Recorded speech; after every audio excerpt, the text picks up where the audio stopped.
Hey guys, hi.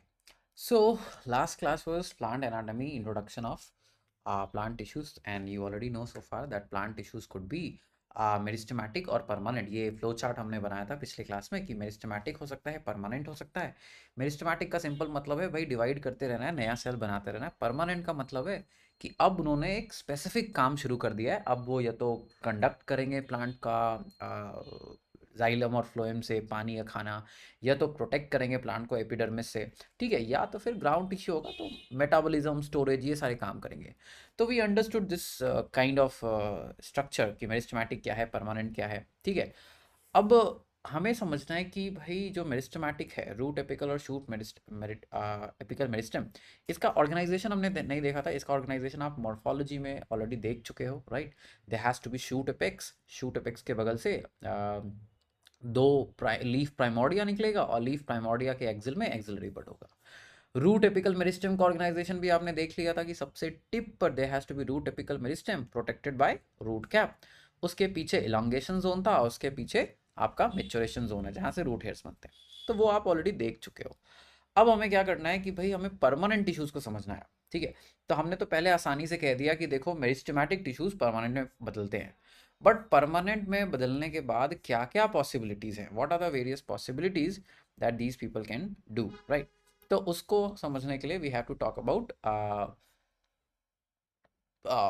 Permanent tissues, right. तो चलो समझने की कोशिश करते हैं. सो सबसे पहले we have to talk about the various kinds of permanent tissues. तो परमानेंट टिश्यूज को दो कैटेगरीज में हम बांट सकते हैं. We can divide permanent tissues into two categories, and categories are very simple.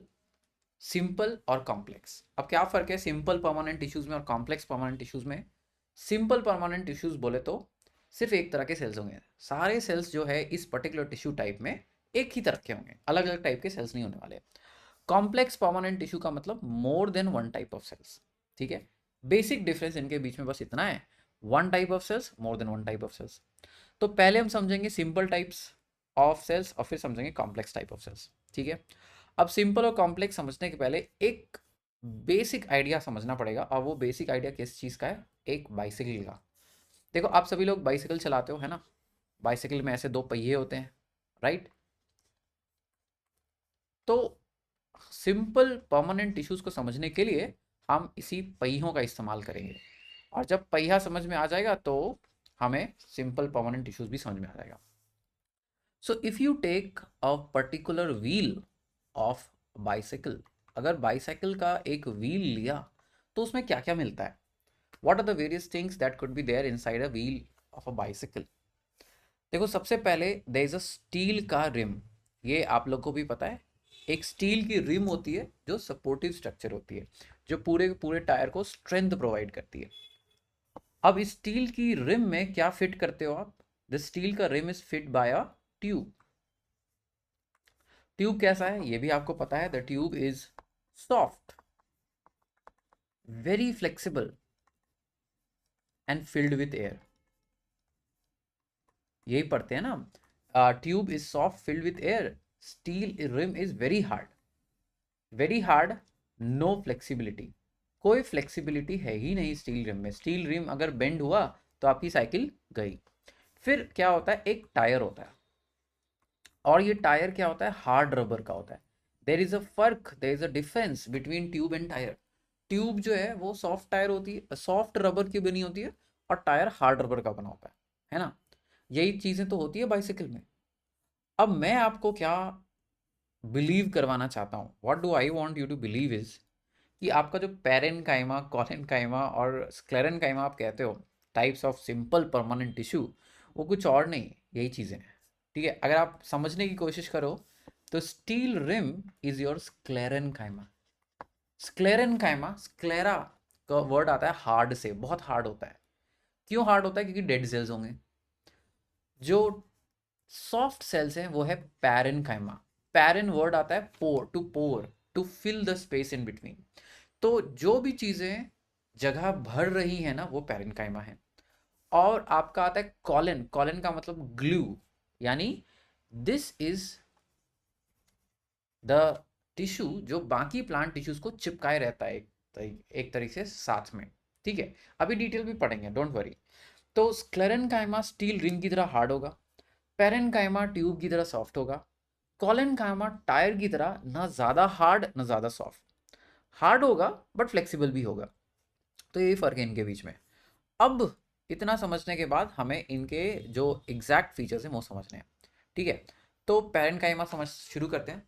तो पेरेनकाइमा कहाँ है, major part of the organs है वो पेरेनकाइमा बनाता है। आप लीफ देख लो, लीफ में जो फोटोसिंथेसिस हो रहा है वो पेरेनकाइमा कर रहा है। स्टेम देख लो, स्टेम में जो स्टोरेज हो रहा है वो पेरेनकाइमा कर रहा है। रूट देख लो, रूट का जो आउटर और इनर रीजन है जो हम भी बहुत जल्द देखने वाले हैं वो भी पेरेनकाइमा है। तो मेजर कंपोनेंट जो होते हैं प्लांट के ऑर्गेन्स के वो पेरेनकाइमा होते हैं।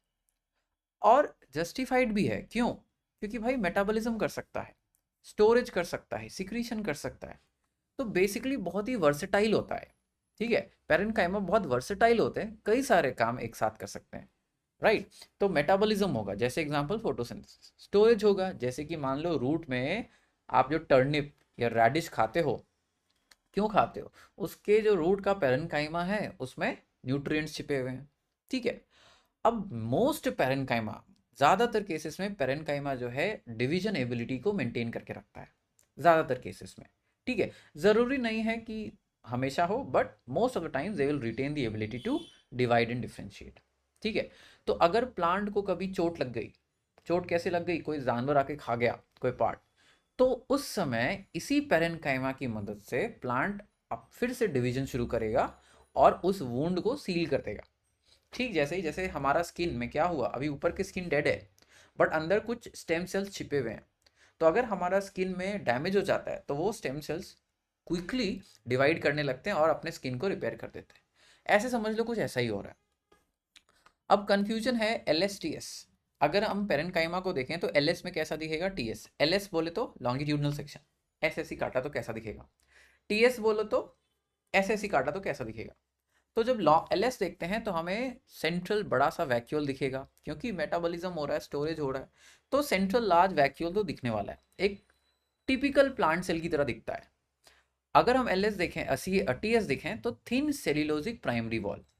अब देखो ये प्राइमरी वॉल है आपका। अब ये थिन और सेल्यूलोज का बना हुआ है, क्यों? क्योंकि देखो भाई, अगर मुझे सेकेंडरी वॉल बनानी है तो मुझे और टाइम चाहिए होगा, मेरे पास टाइम कहाँ है? मैं तो डिवीजन की कैपेसिटी साथ में रख रहा हूँ, तो हो सकता है ना कि मैं डिवाइड कर रहा हूँ। तो अगर मैं डिवाइड कर रहा हूँ तो मेरे पास समय नहीं है कि मैं नया मोटा सेल वॉल बनाऊँ। ठीक है, so that is why thin cellulosic primary wall. Secondary wall बनाने का इनके पास समय नहीं है। यूजुअली कैसा होगा, आइसोडायामेट्रिक। आइसोडायामेट्रिक मतलब इधर से देखो, इधर से देखो, diameter is almost same. So usually isodiametric, spherical, oval, polygonal, elongated, थोड़े शेप्स काफ़ी सारे हो सकते हैं। और it could be closely packed और it could have small intercellular spaces. हो सकता है कि एकदम टाइटली पैक्ड हो सकता है कि इंटरसेलुलर स्पेसेस हो। डिपेंड करेगा। ठीक है, डिपेंड करेगा कि हम किधर बात करें, किस टाइप के पेरेनकाइमा की बात कर रहे हैं। अब कुछ स्पेशलाइज्ड पेरेनकाइमा के नाम आपको पता हो जाना है, you should know some of the specialised parenchyma. तो चलो उनको भी क्विकली मेंशन कर लेते हैं। राइट, सो हमें पता होना चाहिए the names of some special parenchyma. तो पहला स्पेशल पेरेनकाइमा जो हमें पता होना चाहिए वो है क्लोरेनकाइमा। देखो ज्यादा ट्रिक नहीं है, एकदम नाम में समझ में आ रहा है, क्लोरेन मतलब क्लोरोप्लास्ट, ऐसा पेरेनकाइमा। तो parenchyma which is rich, rich मतलब बहुत ज़्यादा, किस चीज़ में बहुत ज़्यादा? क्लोरोप्लास्ट में बहुत ज़्यादा रिच है, बहुत सारे क्लोरोप्लास्ट हैं उनके पास। जब ऐसा होगा तो वो फोटोसिंथेसिस करेंगे, है ना, तब वो फोटोसिंथेसिस करेंगे। आपका जो लीफ का मेजोफिल है वो यही है, क्लोरिन काइमा है। ठीक है, एक और नाम है जो आपको याद रखना चाहिए, एरन काइमा। अब वंस अगेन नाम इज इटसेल्फ एक्सप्लेनिंग यू। तो ऐसा parenchyma which has huge, एक second, which has huge intercellular spaces। Cell के बीच की जो जगह है ना वो बहुत ज़्यादा होने वाली है, और जब बहुत ज़्यादा होगी तो उसके बीच में हवा रह सकता है। राइट, अब ये कहाँ होगा एरन काइमा? ऐसे सोचो, एरन काइमा स्टेम में हो सकता है ऑफ एक्वाटिक प्लांट्स। अगर एक्वाटिक प्लांट्स की मैं बात करूं जिन्हें आपके पानी के सतह पे फ्लोट करना है, तो उनके पास तो हवा फिल होनी चाहिए ना उनके स्टेम में, तो एरेनकाइमा वहां पे पाया जाता है। ठीक है, so these are two specialised parenchymas which are there found in plants. ठीक है, अब आते हैं भाई कॉलेनकाइमा पे। कॉलेनकाइमा क्या है? सो कॉलेन वर्ड आता है ग्लू से, that means it glues everything.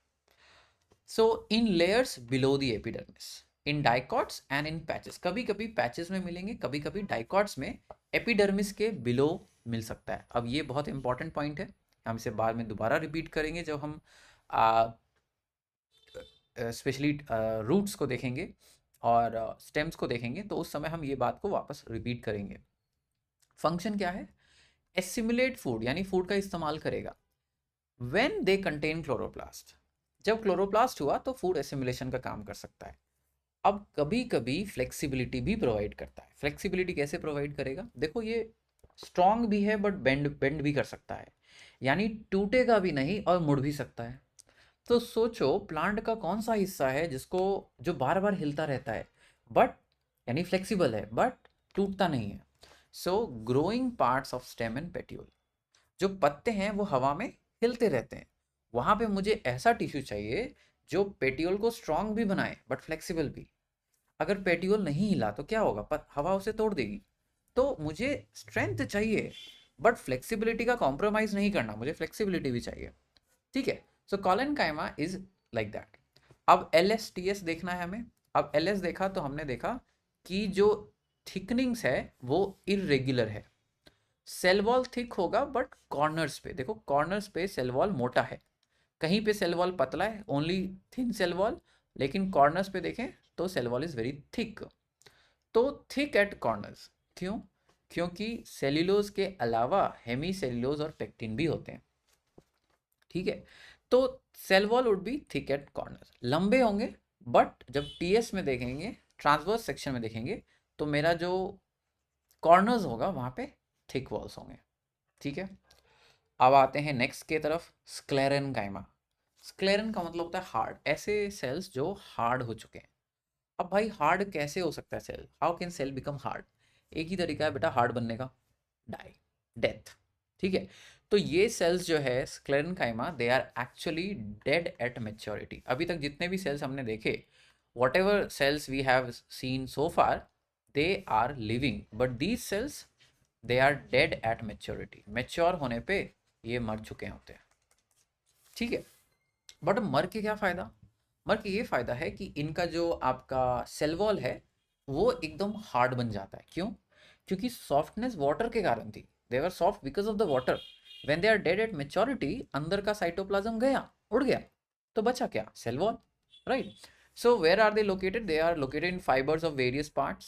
स्क्लेरीड्स and fibres दो तरह के हो सकते हैं sclerenchyma, they could be fibres और they could be sclereid. Sclereid पाया जाता है फ्रूट वॉल्स में, नट्स में, pulp of fruits like guava, pair. जब आप गुआवा खाते हो, अमरूद खाते हो, तो जो पार्ट आपको हार्ड लगता है ना, वो नथिंग बट स्क्लेरेनकाइमा है, उसके वजह से ही वो हार्ड बन गया है। पूरा स्क्लेरेनकाइमा नहीं है बट उसके वजह से ही वो हार्ड बन गया है। So pulp of fruits like guava and pear, वो ग्रिटीनेस जो है वो उसके वजह से आती है। Seed coat of legumes, leaves of tea, यहाँ पे भी वो ग्रिटीनेस छोड़ के जाती है। और फंक्शन क्या है? मैकेनिकल सपोर्ट प्रोवाइड करने का। क्यों? क्योंकि भाई इसका साइटोप्लाज्म गायब है, सेल मर चुका है, that means all they would do is provide support. ठीक है, अब फाइबर्स और स्क्लेरीज में क्या फ़र्क है? देखो फाइबर्स लंबे लंबे होते हैं, जो आपके जूट के फाइबर्स हैं ना, वो यही फाइबर्स हैं, इन्हीं फाइबर्स का आप इस्तेमाल करते हो। स्क्लेरीज कैसा होगा? स्फेरिकल ओवल हो सकता है, बट इसका जो सेल वॉल है वो आप देख सकते हो काफ़ी मोटा है। बेसिकली अंदर में कुछ है ही नहीं, इसका जो ल्यूमेन है वो देखो नैरो ल्यूमेन है, बट जो सेल वॉल है वो काफ़ी थिक है। So cell wall could be there few और न्यूमरस पिट्स। अब ये बात समझने लायक है, न्यूमरस पिट्स का क्या मतलब है? देखो इसको हम एक डायग्राम से समझते हैं, पिट होते क्या है। ठीक है, pit is nothing but a region, ऐसा रीजन प्लांट के सेल का जहाँ पे इसेंशियली आपका cell wall, secondary cell wall गायब होगा। ठीक है, अब इसे समझने के लिए पहले हम समझते हैं कि बनेगा कैसे। तो मान लेते हैं ये हमारा सेल है, मान लेते हैं दिस इज आवर सेल। अब प्लाज्मा मेम्ब्रेन अगर ये है तो प्राइमरी सेल वॉल आपके पास हमेशा बाहर की तरफ पहले बनता है। तो अगर मुझे प्राइमरी सेल वॉल बनाना है तो ये बना लिया मैंने primary cell wall, this is my primary cell wall. अब जैसे ये ग्रोथ होने आगे बढ़ेगी, प्लाज्मा मेम्ब्रेन नया सेल वॉल मटेरियल सिक्रीट करेगा। ओके, जैसे ये ग्रोथ आगे की तरफ हो रही होगी, प्लाज्मा मेम्ब्रेन नया सेल वॉल मटेरियल सिक्रीट करेगा। तो मेरा प्राइमरी सेल वॉल अब बाहर की तरफ आ गया। सेकेंडरी सेल वॉल का क्या? सेकेंडरी सेल वॉल अब जो है सिक्रीट हो रहा है। This is my secondary cell wall. ये हो गया मेरा सेकेंडरी सेल वॉल। अब कुछ ऐसे रीजन होंगे जहां पे सेकेंडरी सेल वॉल होगा ही नहीं। Some regions would be there where the secondary cell wall is missing. इसी रीजन पे जहां पे सेकेंडरी सेल वॉल मिसिंग है, इसी को कहते हो आप पिट्स। ठीक है, इसी को कहते हो आप पिट्स। याद रखें, भूलना मत बेटा, ये प्लाज्मा मेम्ब्रेन था। Black is a plasma membrane, yellow was the primary cell wall. ठीक है, येलो आपका प्राइमरी सेल वॉल है, उसी के ठीक अंदर सेकेंडरी सेल वॉल प्रोड्यूस होता है। तो जहां पे सेकेंडरी सेल वॉल मिसिंग है वहां पे हम बोलते हैं कि देखो ये पिट्स है। ठीक है, अब यहाँ पे लूमेन बहुत छोटा है। मेरे डायग्राम में लूमेन थोड़ा बड़ा बनाया था मैंने, बट एक्चुअली क्या होता है, इसका लूमेन बहुत छोटा होता है। ठीक है, तो ये तो हो गई आपकी बात पैरेन्काइमा, कोलेनकाइमा एंड स्क्लेरेन्काइमा की। कूल। अब हमें क्या पढ़ना है? अब हमें पढ़ना है कॉम्प्लेक्स परमानेंट टिश्यू, यानी ऐसे टिश्यूज जिसमें दो या दो से ज़्यादा सेल्स हो सकते हैं। तो दो तरह के कॉम्प्लेक्स परमानेंट टिश्यूज आपको पढ़ने हैं, जाइलम और फ्लोएम। जाइलम जो आप बचपन से पढ़ते आए हो बेटा, वाटर और मिनरल्स को कंडक्ट करेगा। पानी को रूट से, सॉइल से रूट के थ्रू अब्जॉर्ब करना है और ऊपर पत्तों तक पहुंचाना है। ये हम अभी तक पढ़ते आए हैं and that is totally true. It does conduct water and mineral, water और मिनरल्स को कंडक्ट करता ही है। बट एक और इम्पॉर्टेंट फंक्शन है कि ये मैकेनिकल स्ट्रेंथ भी प्रोवाइड करता है। इसीलिए जो आप कहते हो ना वुड, जो आप आम भाषा में लकड़ी कहते हो, द लकड़ी इज नथिंग बट मोस्टली वो जाइलम ही है। ठीक है, मोस्टली द वुड जिसे आप लकड़ी कहते हो वो एक्चुअली में जाइलम है। ठीक है, अब देखते हैं जाइलम में ये जो चार तरह के हमने सेल्स बोले, ये चार तरह के सेल्स क्या हो सकते हैं। So the cells could be vessels, the cells could be tracheids, cells could be fibres और cells could be parenchyma. Vessel हो सकता है, ट्रकीड हो सकता है, पेरेन्काइमा हो सकता है, या फाइबर्स हो सकते हैं। अब एक चीज याद रखना चाहिए बेटा, पेरेन्काइमा लिविंग था, याद है? Parenchyma is living.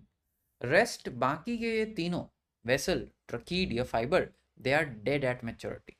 मेच्योर होने पे डेड हो जाते हैं।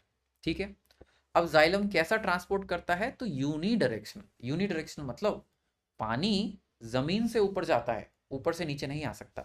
ये की डिफरेंस होता है जाइलम और फ्लोएम के बीच में, आपको ये याद होना चाहिए कि water can move from root to shoot, not from shoot to root in xylem.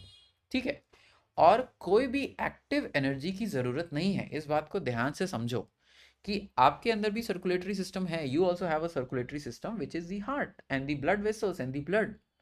But आपको अगर हार्ट के थ्रू पानी या फूड, ये सब सारी कुछ भी चीज़ें आपको ट्रांसपोर्ट करानी है, then you'd have to spend energy. आप काफ़ी सारी एनर्जी खर्च करते हो। यहाँ पे ऐसा कोई ज़रूरत ही नहीं है, nothing is needed there. Active energy consumption के बिना आप जाइलम से खाना, सॉरी, पानी ट्रांसपोर्ट कर सकते हो। कैसे? ट्रांसपिरेशन पुल थ्योरी है, आपको नहीं पढ़ना, पहले वो अलग से चैप्टर था। ट्रांसपिरेशन पुल थ्योरी कहती है कि अगर ये जाइलम है, जाइलम कनेक्टेड है लीफ से भी और रूट से भी। ठीक है, तो जब आप ऊपर के लीफ के पानी मॉलिक्यूल्स को खींचते हो, वो पानी मॉलिक्यूल्स नीचे नीचे के पानी मॉलिक्यूल्स जो जाइलम से फ्लो हो रहे हैं उनको भी खींचता है। ठीक है, this is called transpiration pull theory. अगर मान लो ये जाइलम है और जाइलम में पानी एक कॉलम की तरह बह रहा है, जब मैं ऊपर से जाइलम के अंदर के पानी को खींच रहा हूँ, नीचे के पानी मॉलिक्यूल्स खींचे चले आएंगे। ठीक है, तो तीन थ्योरीज का इस्तेमाल करके हम इसको समझाते हैं। ट्रांसपिरेशन पुल थ्योरी, यानी ट्रांसपिरेशन पानी को खींच रहा है। दूसरा रूट प्रेशर थ्योरी, रूट पानी को पुश कर रहा है।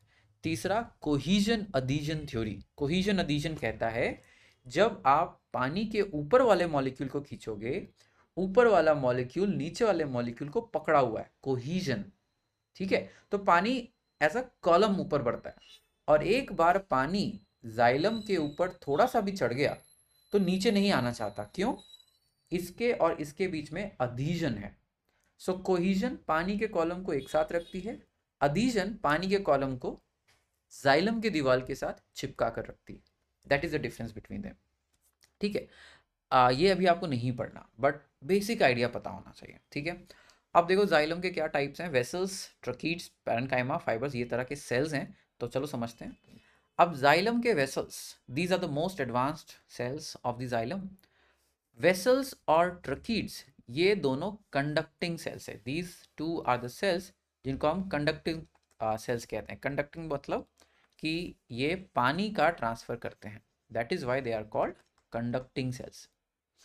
अब जाइलम वेसल्स हमेशा मोटे बट छोटे होते हैं। So xylem vessels they are shorter but they are wider. मोटे बट छोटे। और दो जाइलम वेसल आपस में कैसे कनेक्टेड होंगे? बीच में एक परफोरेशन वॉल होगी। ये देखो, ये परफोरेशन वॉल है। इस परफोरेशन वॉल में आपको स्लिट्स दिख रहे होंगे। ठीक है, इस स्लिट से पानी नीचे से ऊपर की तरफ जाता है। तो शॉर्टर, वाइडर, ट्यूबुलर, ट्यूब की तरह। जैसे आप पाइप्स को आपस में जोड़ देते हो ना, स्क्रू करके, एक दूसरे के ऊपर पाइप फिट हो जाता है, तो वैसे ही यहाँ भी पाइप्स एक दूसरे के ऊपर फिट हो जाते हैं। सो शॉर्टर, वाइडर, ट्यूबुलर, लंबे होंगे बट ज़्यादा लंबे नहीं, एंड डेड एट मैच्योरिटी। ये जो अब ढांचा दिख रहा है आपको, ये बस सेल वॉल है। दिस ढांचा that you are able to see is just the cell wall. अंदर की सारी चीज़ें जा चुकी है, देयर इज नथिंग देयर। अगर मान लो ये पेन का मेरा होल्डर है, तो देखो इसके अंदर कुछ भी नहीं है, खाली। दिस इज एक्चुअली, अगर आप देखो तो खाली है। I think you can see that, right? Empty. So this ढांचा that you have, this is actually xylem का vessel. बस बाहर वाला कवर, अंदर का cytoplasm is dead at maturity.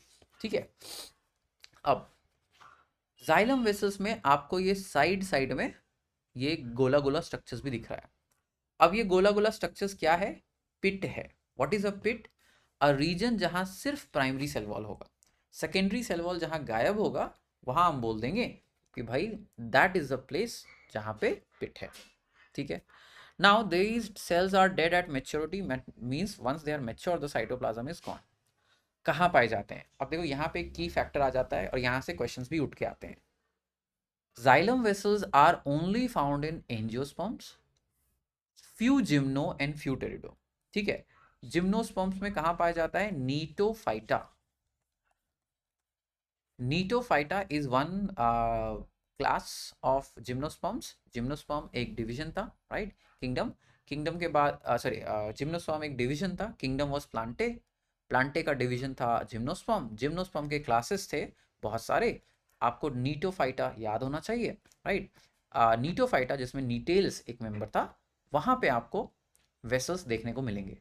Angiosperms में तो होता ही होता है, बट नीटोफाइटा में भी हो सकता है। कुछ टेरिटोफाइटास में भी हो सकता है, इक्विजेटम एक एग्जाम्पल है। ठीक है, बट बाकी वैस्कुलर प्लांट्स में नहीं होगा। बाकी टेराइडोफाइट्स में या अदर मेंबर्स ऑफ जिम्नोस्पर्म जैसे साइकड्स में, पाइनस में, वहाँ नहीं पाया जाएगा। सो साइकडोफाइटा में नहीं पाया जाएगा, बट नीटोफाइटा में पाया जाएगा। अब बात करते हैं नेक्स्ट की, जो है tracheids. Tracheids are longer but they are slimmer. लंबे होंगे बट पतले होंगे, and they are often tapered at the end. Tapered at the ends का मतलब है ये, उनके जो एंड्स होते हैं वो थोड़े पतले होंगे। ठीक है, thick lignified walls, lignified wall तो होना ही है, विथ वेरिंग थिकनिंग। देखो एक चीज आपको याद रखनी है, ये जो थिकनिंग आ रही है, ये थिकनिंग ही रिस्पॉन्सिबल है उनके स्ट्रेंथ के लिए।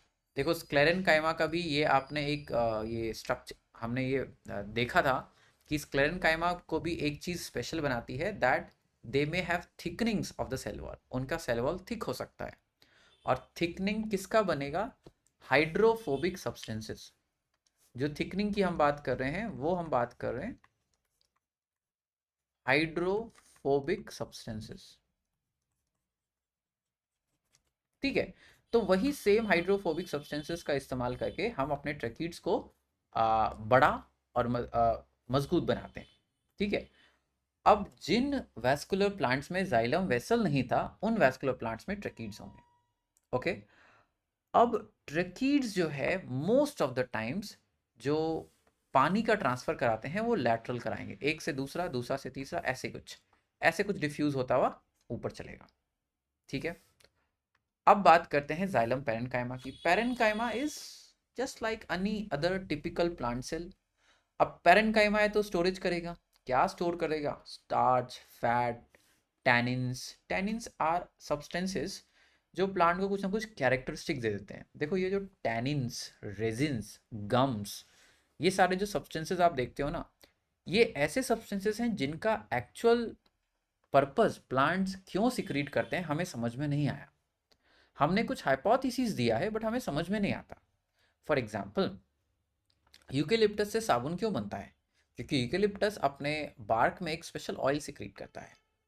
रबर ट्री का जो रबर है, वो रबर क्या है? इट्स अ लेटेक्स, ठीक है। इसका कोई फंक्शन हम लोगों ने अपने मतलब के लिए बना लिया है। फॉर एग्जाम्पल, जो रबर है उसका काम हमें आता है, इट्स स्ट्रॉन्ग, इट्स फ्लेक्सिबल, तो हमें उसका काम आता है। प्लांट के लिए इसका क्या काम है ये हमें नहीं पता।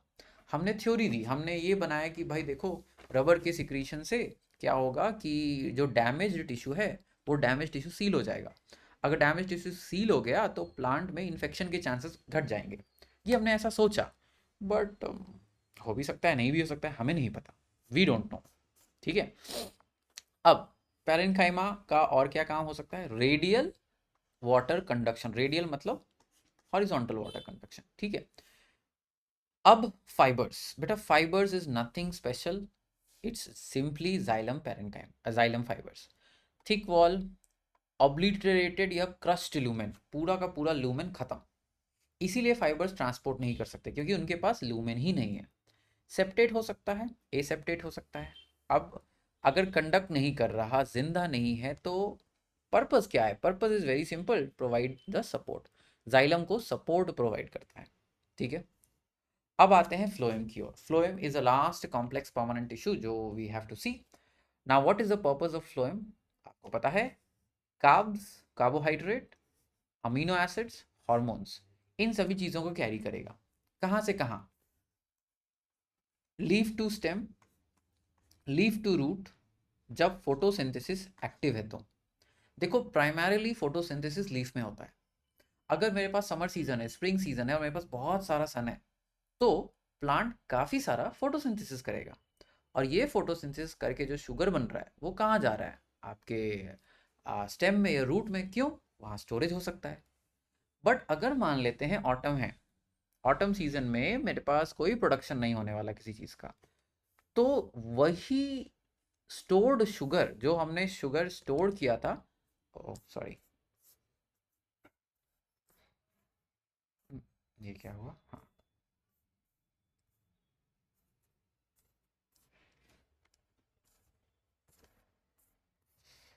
Just give me one moment.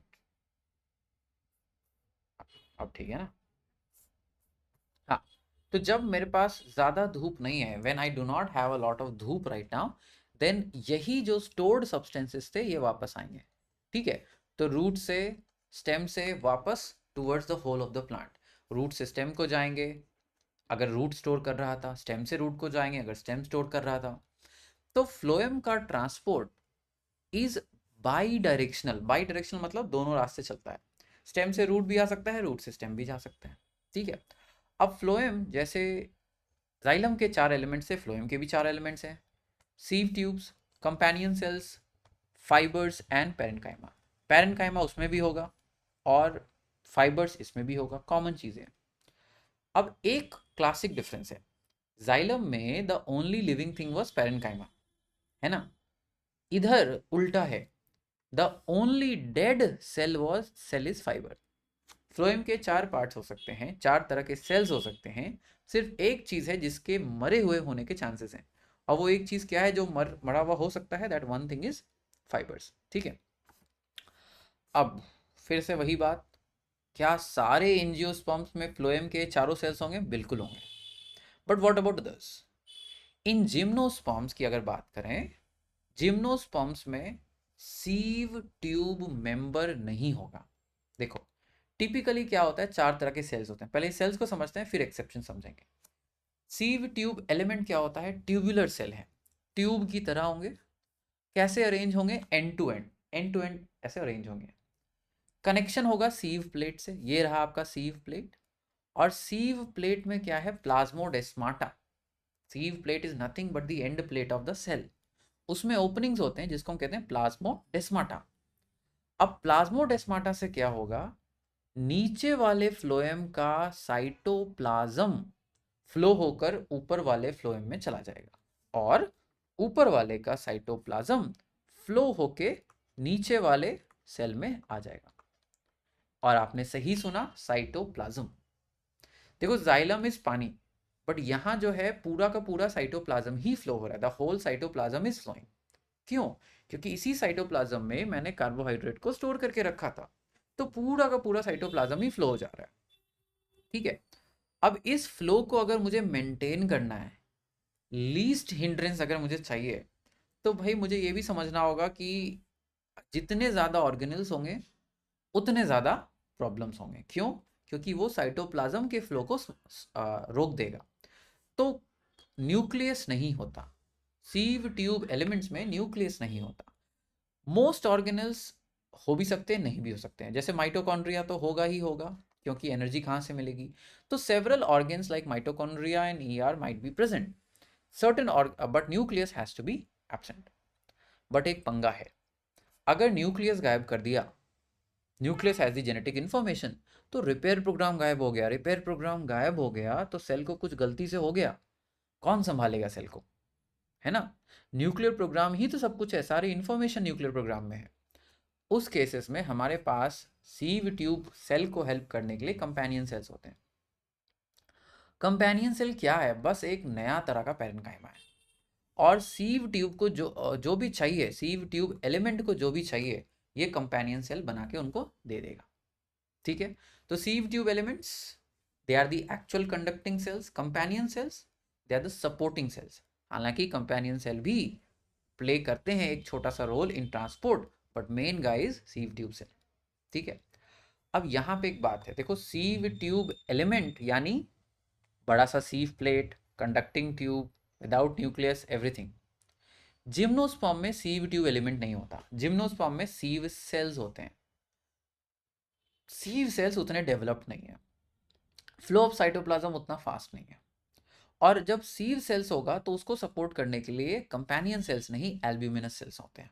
ठीक है। सो सीव ट्यूब एलिमेंट या सीव ट्यूब एलिमेंट की जगह ले ली आपकी सीव सेल ने, कंपेनियन सेल की जगह ले ली आपके एल्ब्यूमिनस सेल में। ठीक है। That is the entire story of gymnosperm का phloem. Parenchyma, elongated, tapering, dense cytoplasm. ठीक है। सब्सटेंसेस स्टोर करेगा, रेजिन, लेटेक्स, म्यूसिलेज। ठीक है। तो स्टोर का काम है, और मोनोकॉट्स में मोस्ट ऑफ द टाइम्स नहीं होने वाला है। Fibres, fibres could be bast fibres. Bast fibres एक नाम होता है फ्लोएम के फाइबर्स का। ठीक है। प्राइमरी फ्लोएम में नहीं होता, सेकेंडरी फ्लोएम में होता है। यानी कि शुरुआत में फ्लोएम के पास ऐसे फाइबर्स नहीं होते, बाद में आते हैं। ठीक है। क्या करेंगे भाई? इलोंगेटेड और अनब्रांच होंगे, थिक सेल वॉल होगा, और प्लांट को सपोर्ट करेंगे। सिंपल।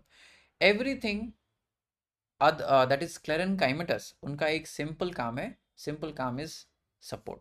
उनका काम हो जाता है प्लांट को सपोर्ट प्रोवाइड करना। ठीक है। So mostly we have covered all about xylem, we have covered all about phloem. अब हमें टिश्यू सिस्टम्स पढ़ते समय हम ये चीज़ को दोबारा डिस्कस करेंगे। चलो यहीं पे डिस्कस कर लेते हैं, why to have another thing. इधर ही डिस्कस कर लेते हैं, अभी भी 6 मिनट है हमारे पास, हमारा लेक्चर 30 to 40 मिनट्स का हो सकता है, तो चलो डिस्कस कर लेते हैं, छोटी सी चीज़ है। अब जाइलम प्राइमरी या सेकेंडरी हो सकता है, ये हमें पता है। प्राइमरी या सेकेंडरी क्या होता है? प्राइमरी मतलब प्राइमरी ग्रोथ से बना, सेकेंडरी मतलब जब मेरिस्टेमेटिक से डिफ्रेंशिएट होके परमानेंट बना था, परमानेंट डी डिफ्रेंशिएट होके सेकेंडरी मेरिस्टेम बना था। अगर सेकेंडरी मेरिस्टेम दोबारा से जाइलम फ्लोएम बनाता है, that is secondary xylem, secondary phloem. Primary यानी प्राइमरी ग्रोथ के समय, सेकेंडरी यानी सेकेंडरी ग्रोथ के समय। अब कुछ इस तरह का अरेंजमेंट पॉसिबल है। जो फ्लोएम पहले आता है, पहले बनता है, दैट इज प्रोटोफ्लोएम। जो फ्लोएम बाद में आता है दैट इज मेटाफ्लोएम। पहले आने वाला फ्लोएम प्रोटोफ्लोएम, बाद में बनने वाला फ्लोएम मेटाफ्लोएम। ठीक। जो जाइलम पहले आया प्रोटोजाइलम, जो जाइलम बाद में आया मेटाजाइलम। अब इनकी अरेंजमेंट के ऊपर क्वेश्चन होता है एंडार्च और एग्जार्च। एंडार्च और एग्जार्च अभी नहीं करेंगे, एंडार्च और एग्जार्च पूरे वैस्कुलर टिश्यूज के साथ करेंगे, otherwise it would not make much sense, फिर ज़्यादा सेंस नहीं बनेगा। Is that clear? चलो, तो अगली लेक्चर में मिलते हैं। अगली लेक्चर में हमें क्या करना है, टिश्यू सिस्टम्स क्विकली समझना है, डर्मल, ग्राउंड एंड वैस्कुलर। और टिश्यू सिस्टम समझने के बाद हम पढ़ेंगे लीफ, फिर हम पढ़ेंगे स्टेम, फिर हम पढ़ेंगे root. That is the flow that we have decided. ठीक है, okay. Other than that, please keep revising, keep on practising the tests, and कोई डाउट्स है तो कमेंट में छोड़ दो। ठीक है, टेक केयर, बाय।